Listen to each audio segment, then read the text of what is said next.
Battlefield YouTubers. As most of you are aware, Final Stand is out for at least the premium users. Everybody else is going to have to wait if they want to buy this later. And I think you should buy this map pack. If you're going to buy like pretty much any of them, it's definitely probably should be this one, because this is probably some of the best maps, I think, in my opinion, of the Battlefield DLC series, and probably some of the best maps anyway, because they're quite a bit fun. Hangar 21 here, easily one of the best I've ever played. This map is amazing, at least in Conquest. I'm playing Conquest Small here, which is really, really small. It's almost domination with some vehicles thrown in there. But anyway, an amazing map. I'm quite sure a lot of people are going to play this one a lot. But at the same time, there wasn't as many people on as I would have expected there to be last night when this launched. It has a lot to do with other games coming out this week and last and a bit of next even. Black Friday's coming up. Everybody tries to shovel out their game right before Thanksgiving and trying to get that as Christmas sales going on, or at least in America. Over in Europe, I don't know if it plays out this way. Maybe it's just for Christmas. I don't really know. And I really don't like it because you get a lot of games that are so buggy, like, well, the one I'm playing, for instance, and quite a few other games that needed more time. And also, I don't want to have to buy so many games in one period of the year. And quite a few of them were delayed, at least on the PC side.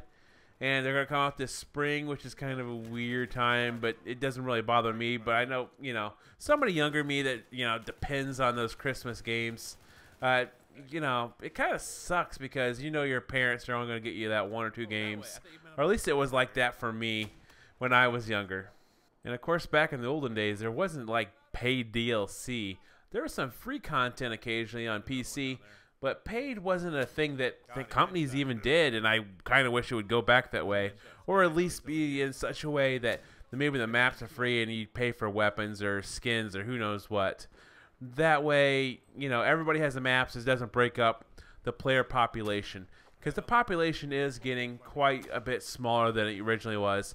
Last night, new DLC came out, and there was a grand total of 40,000 people across all systems. This is PlayStation 3, 4, Xbox One, and PC. That's not super impressive. I remember seeing 40,000+ on each system not, 6 months ago? And, Battlefield's slowly starting to die off, unfortunately. After that first year, games really do drop, and there's so much competition going on. Unfortunately, the game is starting to die a little bit. And it looks like we got up to 2 years to wait for the next main military-style Battlefield. And because I know some people want to skip Hardline because it's not going to be their thing, cops versus robber. And all you have is this DLC as your final, perhaps. I know there's quite a bit of rumors about some secret DLCs. We'll see about that, I guess, later. But 2 years to stick to just this. These are some pretty good maps. I quite like these maps, and this is a great DLC to end on. And in my opinion, I wish this one would have came before, China Rising, because nobody plays China Rising anymore. Now, as far as the other DLCs, they're not played that often, except for Dragon's Teeth, which does, see some popularity because Propaganda is a lot of fun. I absolutely love Propaganda. And Pearl Market is a nice, crazy map. And I absolutely love that one just for running around with a shotgun. It's kind of ridiculous, and that makes me love it all the more. These maps are a little bit different than Dragon's Teeth because these are fairly open, large maps. Snipers are going to love these things, I think, in the long run. I don't usually snipe, but I actually am trying out here a little bit. I'm fairly terrible at it. And, of course, I'm using the railgun.